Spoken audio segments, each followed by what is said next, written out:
Bonjour, après qu'on a traité un objectif 1 et 2 sur le calcul de l'effectif effectif total, le calcul de la moyenne et le calcul de la médiane et de l'étendue.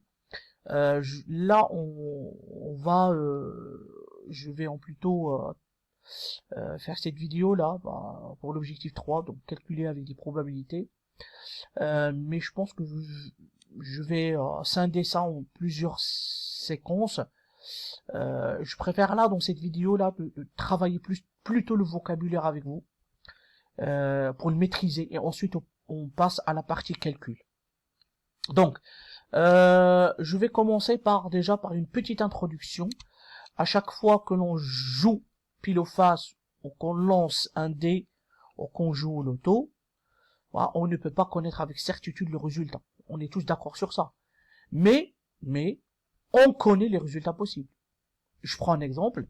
Là, je peux pas savoir lancer une pièce de monnaie. Je peux pas savoir est-ce que il va tomber sur pile ou face. En revanche, je sais que les résultats possibles, ce sont soit pile, soit face. Et de même pour un dé. Pour beaucoup de ces situations, donc il n'y en a pas que ça, hein, il n'y a pas que lancer une pièce de monnaie ou un dé ou le jeu de loto, il y a d'autres situations, et il est possible de proposer un modèle mathématique. Donc il va approcher au mieux les résultats possibles. Donc là, on va faire des calculs. La branche des mathématiques qui traite et étudie ce modèle-là, ça s'appelle les probabilités. Donc c'est-à-dire que les probabilités, c'est une partie entière de mathématiques. Et nous verrons quel n'est pas son lien avec les statistiques, et les relier à la statistique. Pourquoi? Parce qu'il y a la notion de la fréquence qu'on va utiliser pour faire des calculs de probabilité. Donc ça, c'est très important. On verra ça qu'on travaille avec sur les calculs. Voilà. Donc je passe à ça. Donc un petit schéma pour vous faire un peu le point sur la notion de l'expérience, hein. L'expérience 1, l'expérience 2, l'expérience 3. Expérience 1, c'est je lance une pièce de monnaie non truquée, on regarde ensuite la face supérieure. Je lance un dé non truqué, deuxième expérience, et on regarde ensuite le nombre de points sur la face supérieure. Et la troisième expérience que je choisis ici, je tire au hasard une boule dans un sac contenant, par exemple, 2 boules bleues et une boule rouge, une boule verte. Et on regarde la couleur de la boule obtenue. Juste une petite parenthèse, sur l'expérience 1 et 2, on est sur une situation d'équiprobable, et l'expérience 3, on n'est pas dans l'équiprobable parce que j'ai deux chances. Là, j'ai deux chances de tomber sur la couleur bleue, et par contre, j'ai une chance d'avoir la couleur rouge ou la couleur verte. C'est-à-dire, on a plus de chances de tomber sur la couleur bleue que sur la couleur rouge et la couleur verte. Mais par contre, dans l'expérience 1 ou 2, c'est l'équiprobable, donc toutes les issues, ils ont les mêmes chances c'est-à-dire de les avoir quand on lance la pièce de monnaie ou bien le dé. Donc je vais passer à la définition. Donc quelques définitions essentielles. Je commence par la première des choses, c'est quoi une expérience? On a vu tout à l'heure une expérience. Une expérience aléatoire, c'est uniquement dû au hasard. Donc c'est-à-dire qu'une expérience aléatoire, quand on entend une expérience aléatoire, c'est-à-dire quelque chose dû au hasard, c'est-à-dire qu'on ne connaît pas les résultats. C'est comme le cas de l'expérience 1 de lancer un dé, ou lancer une pièce de monnaie, ou tirer au hasard dans une urne, ou bien par exemple dans une roue de loterie. Donc ça, ça s'appelle des expériences aléatoires. Le deuxième terme qu'on doit bien maîtriser, c'est les issues. Les issues, c'est quoi? C'est les résultats possibles. Chacun des résultats possibles d'une expérience est une issue de l'expérience. C'est-à-dire, je donne un exemple, c'est-à-dire par exemple si je prends l'expérience 1, lancer une pièce de monnaie, les issues possibles c'est pile ou face. Et là c'est un exemple pour comprendre. La pièce de monnaie, cette expérience admet deux issues, pile ou face. Le dé a 6 faces, donc là maintenant vous comprenez, donc il y a 6 possibilités, soit je tombe sur le 1, 2, 3, 4, 5 ou 6. Et sur la roue de loterie, donc expérience admet 3 issues. Soit si on met le vert, le rouge ou le bleu. C'est quoi un événement? Un événement, pardon, est une situation qui peut être réalisée lors d'une expérience. Ça, c'est un événement. Et ça, c'est très important. C'est-à-dire là, quand on va pour résoudre des problèmes, ou bien des exercices, on va vous donner des événements où on vous demande de calculer leur probabilité. Donc, c'est-à-dire, il faut bien maîtriser le mot événement. C'est une situation qui peut être réalisée lors d'une expérience. Par exemple, ici, la pièce de monnaie, un événement, on obtient pile. Ça, c'est un événement. Ou bien, obtenir face. Ça, c'est un événement. Ok? Lancer un dé à 6 faces. Donc, on obtient un nombre pair, est un événement réalisé par les issues. 2, 4, 6.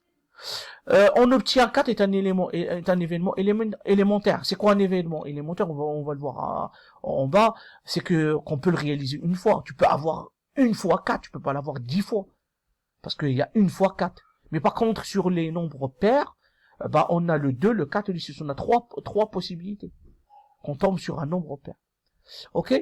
La roue de la loterie. Donc, la flèche désigne une couleur primaire. Une petite erreur là. Une couleur primaire est un événement réalisé par 2 issues. Rouge et blanc. Et bleu, pardon. La flèche désigne le bleu est un événement élémentaire. La suite des définitions, et je m'arrête là. Et ça, c'est très important, ces définitions. Hein. C'est très très important, ces définitions. Donc, la probabilité d'un événement est un nombre compris entre 0 et 1, déjà. On peut jamais trouver une probabilité qui vaut 44,55, c'est pas possible. On a dit tout à l'heure, c'est une fréquence, donc et surtout que là soit on le prend au nombre décimal, ou on a vu dans le cours, on peut l'écrire sous 3 formes, soit en nombre décimal, soit une fraction, soit en pourcentage. Donc là, vous savez impérativement que la probabilité, ça, on ne parle pas, il est comprise entre la probabilité d'un événement, il est comprise entre 0 et 1. Un nombre est compris, pardon, entre 0 et 1. Qui s'exprime donc la chance qu'un événement de se produire. Donc, on va commencer par événement élémentaire, sachant que je n'ai déjà parlé de ça en amont. Donc, un événement élémentaire, donc un événement qui ne peut être réalisé que par une seule issue, est appelé événement élémentaire. Par exemple, l'événement d'avoir pile, c'est un événement élémentaire. L'événement d'avoir face, c'est un événement élémentaire. Lancer un dé, l'événement d'avoir 4 par exemple, c'est un événement élémentaire. Mais par contre, l'événement d'avoir des nombres pairs, ce n'est pas un événement élémentaire, parce qu'on peut avoir 2, 4 et 6, les nombres pairs. Voilà. Un événement, l'événement impossible. Donc, un événement impossible, c'est un événement dont la probabilité est égale à 0. Je donne un exemple. Sur un dé, par exemple, lancer un dé, on va vous demander quelle est la probabilité, par exemple, de l'événement d'avoir 7.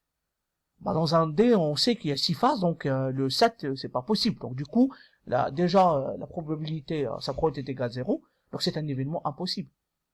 On est d'accord. L'événement certain, donc un événement dont la probabilité est égale à 1 est un événement certain. On va le voir après, ici. Lorsque chaque issue, donc pour terminer, équiprobabilité, donc on a parlé de ça.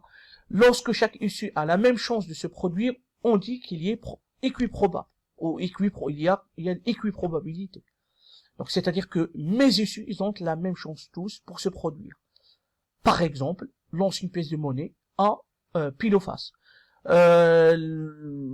Lancer un dé, 1, 2, 3, 4, 5, 6. Donc, ils ont tous la même chance, mes issues, ont la même chance de se produire. Donc, c'est de l'équiprobable.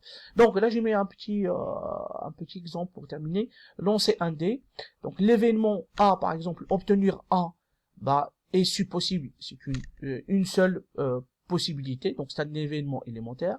Obtenir 5, une possibilité, donc ça c'est élémentaire. Obtenir un nombre, l'événement ici D, c'est obtenir un nombre plus grand ou égal à 1 dans un D, donc, parce que je parle de lancer un D, donc on est 1, 2, 3, 4, 5 et 6, donc c'est un événement certain. Pourquoi? Parce que quand on fait la somme égale à 1. Et on a dit tout à l'heure, un événement dont la probabilité égale à 1, c'est-à-dire si je prends la probabilité d'avoir 1, plus la probabilité d'avoir 2, plus la probabilité d'avoir 3, plus la probabilité d'avoir 4, plus la probabilité d'avoir 5, plus la probabilité d'avoir 6, vaut 1 à la fin. Parce qu'on, vous savez, ils ont tous la même, donc c'est 1 sur 6, donc une chance sur 6 d'avoir le 1, une chance sur 6 d'avoir 2, 1 sur 6 plus 1 sur 6 plus 1 sur 6 plus 1 sur 6, ça fait 6 sur 6, ça fait 1. Donc, et on a dit un événement certain, c'est un événement dont la probabilité égale à 1. Très bien. Pour terminer, donc, le dernier événement, obtenir 7, bah, il n'y est pas sur le dé. Bah, comme je disais tout à l'heure, donc c'est un événement impossible. Donc voilà. Donc je termine avec cette vidéo-là, et je vais faire encore peut-être une ou deux, sûrement une déjà, pour travailler sur les calculs des probabilités, hein, et peut-être une troisième vidéo sur cette partie-là qui va évoquer le travail sur Excel et comment faire une simulation sur la calculatrice. Voilà, donc je vous remercie et je vous dis à la prochaine fois. Au revoir.